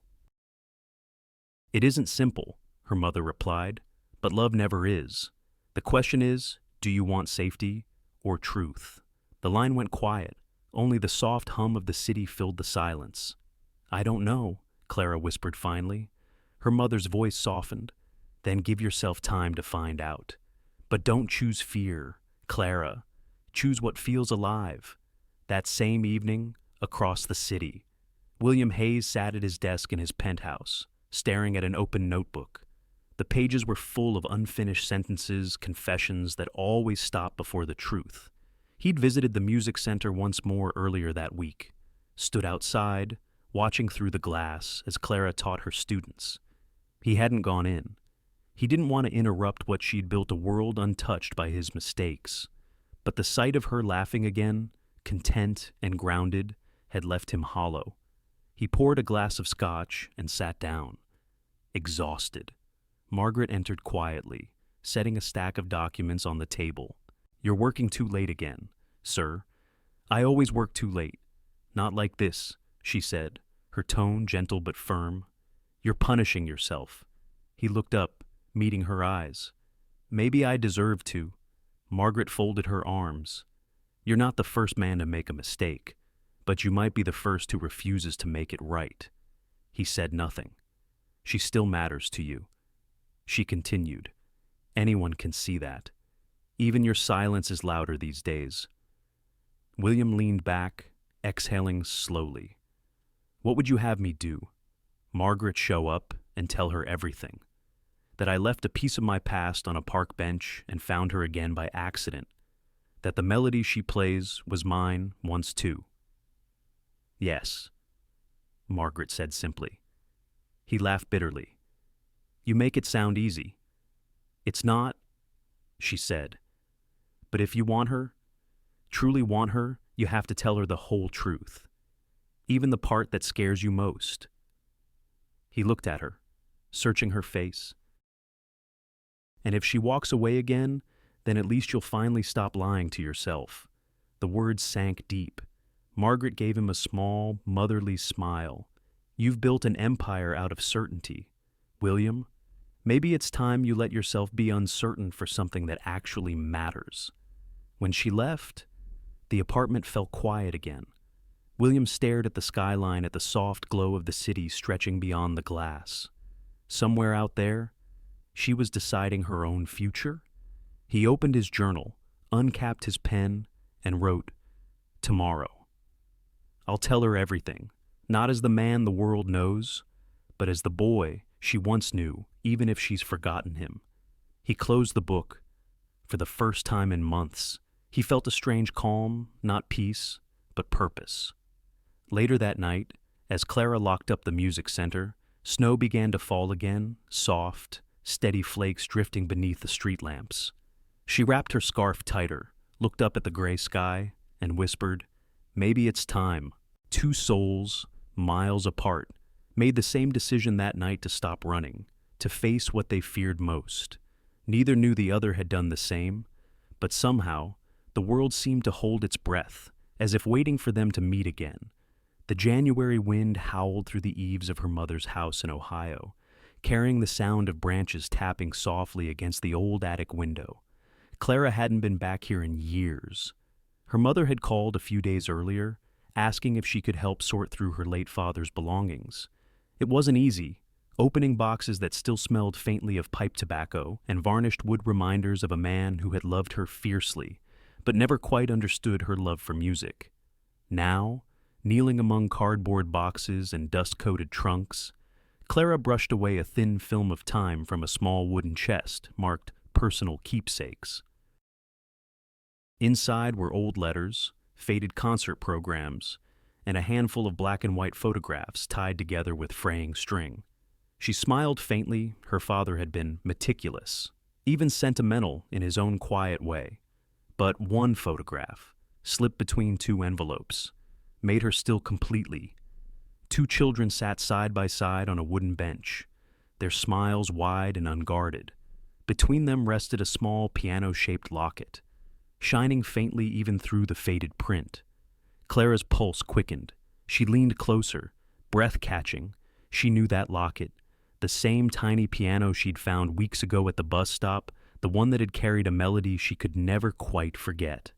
Her fingers trembled as she turned the photograph over. On the back, written in a child's uneven handwriting, were four simple words, Clara B. and Will H. For a moment, everything inside her went still, as if her heart itself forgot how to beat. Then came the rush. Memories flooded her like light bursting through a locked door. A piano room with sunlight streaming across the floorboards. Children's laughter echoing in long hallways. A boy with dark hair and gentle eyes, sitting beside her on a wooden stool. "Don't rush the last note," he'd said, grinning. "Music should sound like breathing." She'd laughed. "You sound like old Mrs. Keating." "Well," he'd said, mock serious. "I happen to be wise beyond my years." And then the melody, their melody, the same one she still played without remembering why. The two of them sharing the locket, a promise between friends who had nothing else in the world. "When I get adopted," he'd said, "I'll come back for you. I promise." She had believed him. She could still see the day he left, standing at the orphanage window as a car pulled away. His hand pressed against the glass. Her name on his lips. She was 6. He was 8. And she had never seen him again. Until now. The attic blurred through her tears. Her breath came in shallow bursts as she looked again at the boy in the picture, at his bright, determined eyes. "Will H.," she whispered. "William Hayes." Her mind reeled back through every moment since the night at the bus stop, the coat, the locket, the melody, the inexplicable sense of recognition, the pull she couldn't name. It all made sense now. He hadn't just been a stranger drawn to her. He had been her Will, the boy who had once promised he'd come back. And somehow, after all these years, he had. Her vision blurred with tears, and she clutched the photograph to her chest. "You found me," she whispered, the words trembling out of her like a prayer. "After all this time, you really found me." She sank down onto the dusty floorboards, lost in the collision of memory and present. The past wasn't gone, it had simply been waiting, patient and quiet, for the right melody to unlock it. And now, it was all here, every forgotten moment, every note, every promise they'd once made as children in that old orphanage. She remembered the name now, St. Mary's Home for Children, the carved initials under the piano bench, the nights she and Will had sneaked into the practice room after curfew, whispering stories about the families they dreamed would one day find them. And then she remembered something else, the music box. It had belonged to Mrs. Keating, the orphanage's music teacher, a woman who believed that music could heal even the loneliest hearts. When Will was adopted, Mrs. Keating had given him the little piano locket. "Keep it," she'd said, "and remember to come back for the girl who plays beside you." He had promised. Clara smiled through tears. "You kept your promise, Will," she murmured. "You just didn't know it yet." Downstairs, her mother called from the kitchen, her voice distant but comforting. "Clara, are you doing all right up there?" Clara wiped her eyes and called back. "I'm fine, Mom. I just found something important." She looked once more at the photo, the tiny frozen moment where two children had believed in forever, and she realized something deep and certain: this wasn't coincidence. Fate had been quietly weaving its pattern through their lives, through time, loss, and silence, until it brought them together again. Not as strangers, not as a CEO and a secretary, but as two halves of the same unfinished song. That night, Clara sat awake in her childhood bedroom, the photograph propped on the nightstand beside the locket. She turned the tiny piano charm over and opened it. Inside, etched into the silver lid, was a set of faintly engraved notes, the very ones she'd seen before but never understood. Now she could almost hear them, not just as music, but as memory. "Do you remember me?" the melody seemed to ask. "Yes," she whispered, smiling through fresh tears. "I do now." She reached for her phone and scrolled through her contacts until she found his name, William Hayes. Her thumb hovered above the call button. She hesitated. What would she even say? How could she begin to tell him what she'd discovered, that their lives had been intertwined since before either of them knew what love was? But maybe he already knew. Maybe he'd known all along, somewhere deep down. Why she had felt so familiar. Her heart pounded as she pressed the button. The phone rang once, twice, 3 times. Then his voice, quiet, unsure, familiar, came through the line. "Clara." For a moment, she couldn't breathe. "Will," she said softly. "I remember. The storm broke just after midnight. Thunder rolled across the Chicago skyline, deep and endless, shaking the glass towers that pierced the clouds. Rain hammered the streets, fierce and relentless, as if the city itself was trying to wash something away. Clara Bennett ran through it breathless, soaked, driven by a force stronger than reason. The photograph was clutched in her hand, pressed against her chest beneath her coat to keep it dry. Her hair clung to her face, her shoes slapped against the pavement, but she didn't slow. Every step carried a single thought: I have to see him. She didn't call ahead, didn't think about how absurd it was to rush into the heart of Sterling Tower after hours. She only knew she couldn't let another night pass in silence. By the time she reached the lobby, the guards had already recognized her name from previous visits.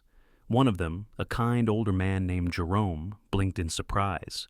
"Miss Bennett, you're out in this storm," she nodded, shivering. "Please, Jerome, I need to see Mr. Hayes. Now." He hesitated only a moment before picking up the phone.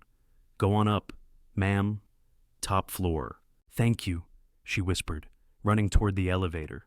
The elevator hummed softly as it climbed. Clara leaned against the mirrored wall, chest rising and falling, watching her reflection pale, wet, trembling, but alive. When the doors opened, the hallway stretched before her, silent, gleaming, lined with glass offices reflecting lightning from the sky. At the end of the corridor, light spilled from one room. His room. She could see him through the half-open door seated at his desk, jacket off, shirt sleeves rolled to his forearms. The lamplight carved soft shadows across his face as he wrote in his journal, unaware of the storm outside. For a moment, she hesitated. Then she stepped inside. He looked up instantly startled, then disbelieving. Clara. Her breath caught. For weeks she'd imagined what this would feel like. None of those imaginings came close. She stood dripping on his polished floor, clutching the photograph. "You left the lights on," she said softly, voice trembling. He rose slowly, eyes wide with something between awe and fear. "You shouldn't be here. You'll catch your death in this weather." She laughed through a shaky breath. "You think I care about the rain right now?" He took a step closer, unsure. "What's wrong?" She lifted the photograph with trembling hands. "This..." He frowned, confused until she pressed it into his palm. The old photo. 2 children, side by side.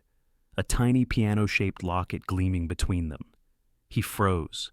For a moment, the only sound was the rain beating against the glass behind him. "Where did you get this?" he whispered. "From my father's things," she said. "It was taken at St. Mary's orphanage." "Do you remember it?" His expression cracked open the shock, the disbelief, the sudden flood of recognition that left him breathless. "Clara," his voice broke. "You were that girl." "And you," she said, her eyes filling, "were the boy who promised he'd come back."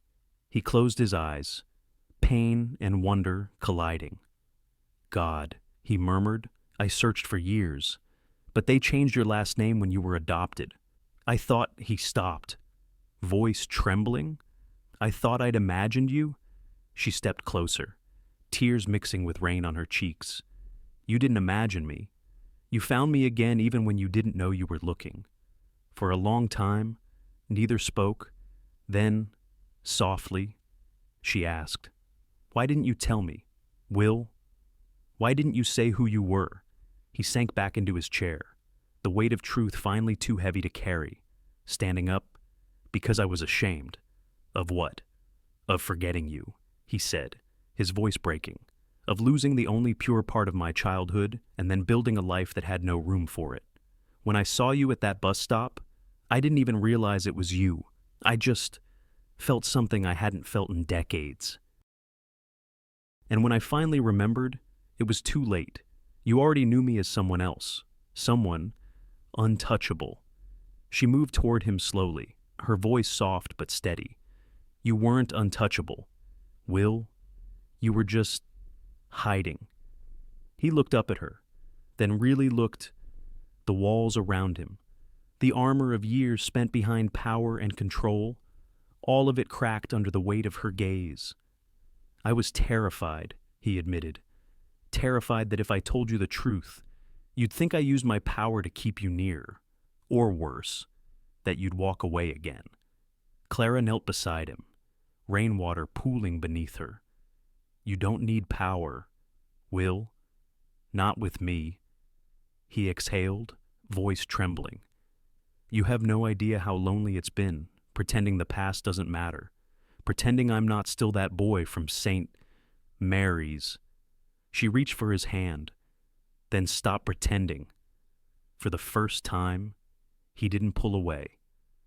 Thunder rolled softly outside, fading into a distant hum. The storm was moving on, leaving only rain against the windows gentle now, rhythmic, like applause from the heavens. William looked down at their joined hands. "You forgave me before I even asked, didn't you?" She smiled through her tears. "I think my heart did, long before my head caught up." He let out a shaky laugh, the sound half relief, half disbelief. "You always were ahead of me." "Not anymore," she whispered. "We finally caught up." He rose, pulling her to her feet. For a long moment, they simply stood there, two people who had spent a lifetime apart, finally standing still in the same story. Then he cupped her face in his hands, his thumbs brushing away the rain from her cheeks. "Clara," he whispered, "I've loved you my whole life. I just didn't realize it until it was almost too late." She smiled softly, her voice breaking with emotion. "You kept your promise. Will, you came back." And before either of them could speak again, he kissed her slow, reverent, filled with all the words that had gone unsaid. Outside, the thunder faded into silence. The storm, at last, was over. Spring had returned to Chicago. The air carried that tender warmth between winter's last breath and summer's first. Trees along the river shimmered with new leaves, and the evening sky glowed like brushed copper. Inside a small Italian restaurant tucked between two brownstones, candles flickered in glass holders. The tables were close, the lights soft, the music a faint whisper of violins and laughter. It was the kind of place where time slowed down, where words mattered less than the quiet between them. Clara sat near the window, watching the rain-damp street outside. Her hair framed her face in soft waves, and the light from the candles danced in her eyes. She smiled as the waiter poured wine. "He's late," she said kindly, "but he always is when he's nervous." The waiter smiled back, sensing this was not impatience but affection disguised as teasing. And then the bell above the door chimed. William stepped in from the cool evening, his coat draped over one arm, his expression a mix of calm and awe, as if he still couldn't believe that she was real, that they were here, together. He crossed the room slowly. "Sorry I'm late." "You're always late," she said softly. He grinned. "Then I'm consistent." She tilted her head, nervous. He hesitated. A little. "Good," she said. "That makes two of us." Dinner was simple linguine, warm bread, red wine. They spoke about her music students, about his quiet shift away from corporate chaos. Sterling Corp was still his, but he'd stepped back, letting others handle what he once believed only he could do. "I spend most of my mornings at the community center now," he said.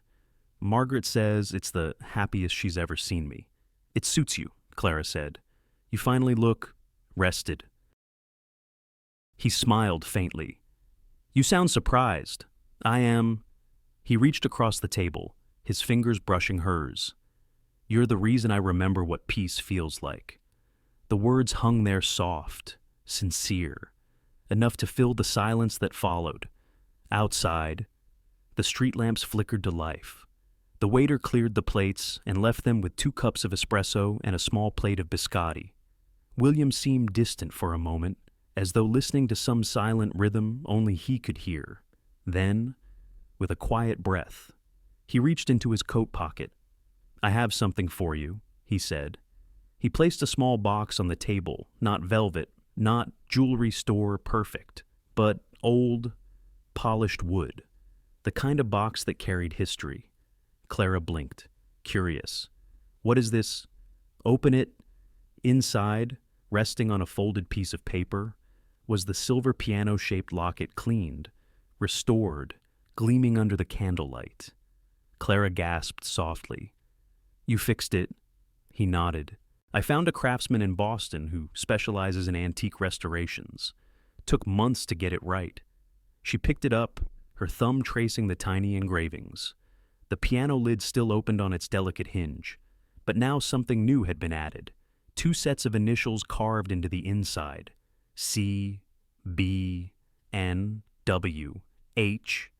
She looked up, eyes glistening. "It's beautiful." He smiled gently. "It's ours again." Then he unfolded the small piece of paper beneath it and slid it toward her. "I found this a few weeks ago," he said. "It was in one of the old orphanage archives, a box of letters the staff kept when they closed St. Mary's." Clara frowned slightly and opened it. The paper was yellowed with time, the ink faded but legible. The handwriting was unmistakably a child's. "Clara, I'm leaving today. They said I'll have a family now, but I promise I'll come back for you. One day, when I'm big and rich, I'll find you. You won't be alone anymore." Her hand flew to her mouth. He reached across the table, his voice low. "I never knew it survived. But when I saw your name in that photograph, I remembered writing it. I just never imagined I'd actually keep the promise." Tears filled her eyes, not of sadness, but of something far deeper, heavier, more healing. "You did," she whispered. "You found me." He shook his head softly. "No, you found me. I was just trying to remember what love looked like." She laughed quietly through the tears. "You're still terrible at taking credit." He smiled, eyes shining. "Maybe, but I'm good at keeping promises eventually." He rose from his seat and came around to her side of the table, kneeling beside her chair. The restaurant had grown quiet. Nearby diners glanced over with soft smiles, sensing the gravity of the moment, but pretending not to watch. William took her hand, his thumb brushing lightly over her knuckles. "Clara Bennett," he said, voice trembling. "I don't have a ring tonight. Maybe someday I will.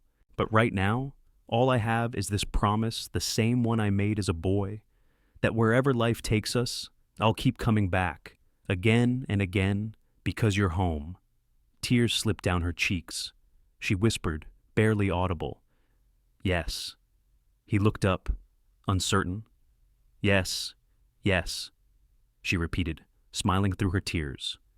"Yes, will. Always, yes." He laughed softly, the kind of laugh that trembles because it's carrying too much joy. Then she leaned forward and kissed him, slow and certain, her hands still clutching the locket between them. When they parted, she whispered, "Do you realize this letter, your promise, it's 36 years old?" He smiled. "Then it aged well." Later. As they left the restaurant, the rain had started again, not storming this time, just a gentle drizzle, cool and forgiving. They walked beneath one umbrella, their steps unhurried, their hands entwined. Clara held the locket against her heart, feeling its quiet weight. William glanced at her, his eyes full of light. "You know," he said softly, "I never wrote another promise after that one." "Good," she said, smiling, "because you only ever needed to keep one." They turned the corner, disappearing into the mist and the glow of streetlights, their laughter mingling with the rhythm of the rain. And if anyone had listened closely, they might have heard it faint, but certain the same old melody, carried by the night air, the song that had found its way home, the sky above St. Mary's was clear. That morning, the kind of soft blue light that only spring can offer after a long winter. The old orphanage had been restored over the years, its white stone walls cleaned, its broken windows replaced with colored glass that shimmered when sunlight touched it. The front garden, once wild and forgotten, was now a place of laughter, again bright flowers, freshly painted benches, the faint echo of piano music drifting from the hall. It was there, in the same room where two children had once played side by side, that William Hayes and Clara Bennett were finally married. The ceremony was small, just family, close friends, and the children from Clara's music school, faces full of excitement, some dressed in oversized ties and borrowed shoes. At the front sat Margaret Sloane, elegant and proud, her eyes suspiciously bright. Beside her, Michael Carter smiled warmly, nodding whenever the choir hit the perfect note. He had become a dear friend to them both, the kind of friend who understands that love, when true, never competes, it simply blesses. The pews were lined with candles. The piano gleamed beside the altar, its keys worn smooth from years of small fingers learning to play. When Clara entered, the room seemed to hold its breath. Her dress was simple ivory lace, soft and flowing, her hair pinned loosely with tiny flowers woven through. She carried no bouquet, only the silver piano locket resting against her heart. William stood waiting, wearing a gray suit and the faintest smile, the kind of smile born from gratitude, not pride. When their eyes met, the years between them, the loneliness, the misunderstandings, the lost time, all seemed to dissolve. The officiant, an old friend from the community center, began the ceremony. Today, in the place where they first met, two souls join again, not by chance, but by promise. A quiet murmur swept through the room, and even the sunlight seemed to soften. When it was time for the vows, Clara's voice trembled as she began. I used to believe that love was something you found, once something perfect, untouched by pain. But now I know it's something you choose, even after the world has changed you. You found me when I had nothing, will, and somehow, you gave me everything that matters: faith, music, forgiveness. You were my beginning, and somehow, you became my home. William blinked rapidly, holding her hands tighter. He took a steady breath before speaking. For most of my life, I built walls of glass and ambition. Walls I thought would keep me safe, but all they did was keep me alone. Then one night, in the rain, I saw a woman asleep at a bus stop, and something inside me broke. You walked through every wall I'd built. Clara, not with force but with a song. His voice cracked at the end, and she smiled through her tears. The officiant nodded gently. You may exchange your promise. William reached into his pocket and produced a small folded paper, the same yellowed letter from the orphanage. He read softly, I'll come back for you. Then he looked up and whispered, and I did. There wasn't a dry eye in the room. The children's choir began to sing the melody, their melody, the tune once carved inside a silver locket and carried through decades of longing. It filled the hall like light itself, pure and unbroken, carrying with it every echo of the past. After the ceremony, the children ran through the gardens, chasing bubbles and laughter. Margaret stood beside Michael, both watching the newlyweds with quiet joy. She's brought him back to life, Margaret said softly. Michael nodded, and he gave her a place to belong. Inside, Clara sat at the piano, her white sleeves rolled to her elbows, laughing as a few of her students begged her to play one more song. William stood behind her, his hands resting gently on her shoulders. When she began to play, he closed his eyes. The melody, their melody, rose once more, clear and steady, carrying across the courtyard and into the open sky. Later, as the sun began to set, they walked together through the orphanage halls, just the two of them. The floors creaked beneath their steps, but the sound was comforting, familiar. They paused outside the old practice room, its door newly painted, its small brass plaque now reading, "The Hayes Bennett Music Room." Clara touched the plaque, smiling. You know, I used to dream that one day I'd play here again. He slipped his arm around her shoulders. You already have. You just brought the music back. They stood in silence for a long moment, listening to the faint sound of the children's choir still rehearsing outside, their voices mingling with the last light of day. When night finally fell, candles flickered in every window. The orphanage, once silent and forgotten, glowed like a sanctuary. William stepped outside, looking up at the stars just beginning to appear. The wind carried the faint echo of laughter and song, and for the first time in years, he felt entirely at peace. He turned to see Clara standing by the doorway, her hands folded in front of her, the silver locket catching the moonlight. She smiled softly. What are you thinking? He looked at her for a long time before answering. I spent a lifetime building walls of glass, he said quietly, and you walk through them with a song. She reached for his hand. Then, let's never stop singing. They stood together under the starlight, the boy and girl who had once shared a dream, now man and woman who had turned it into a life. The wind stirred again, carrying the melody of their story out across the night, soft, endless, eternal, and as if the world itself were listening. The moment paused still and full, like the held breath before the final note. Sometimes, Love doesn't find you at the top of a tower. It finds you waiting at a bus stop, asleep in the cold, dreaming of a warmer world. In the end, The Millionaire and the Melody isn't just a story about love. It's about remembering who we were before life made us afraid. William spent years building walls of success, believing safety lived in control. Clara spent years surviving, believing love was something that happened to other people.